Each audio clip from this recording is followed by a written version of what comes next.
Alhamdulillah pada pagi hari ini kita bisa menyambut rombongan BKO Papua dari Satrimopda Polda Gorontalo yang semuanya sudah kembali dengan kondisi selamat, tidak ada yang mengalami sakit selama penugasan di Papua dan semua sudah kembali. Mereka adalah pejuang-pejuang Polri yang senantiasa mengabdikan dirinya untuk kemanusiaan. Saya selaku Kapolda memiliki kebanggaan dan penghormatan kepada rekan-rekan, teman-teman yang selamat kembali.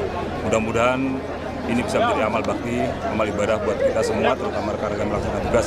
Dan terima kasih juga kepada seluruh Bayangkari dan keluarga besarnya yang tentunya selama beberapa bulan ini ditinggalkan untuk melaksanakan tugas. Ini merupakan satu bentuk pengorbanan.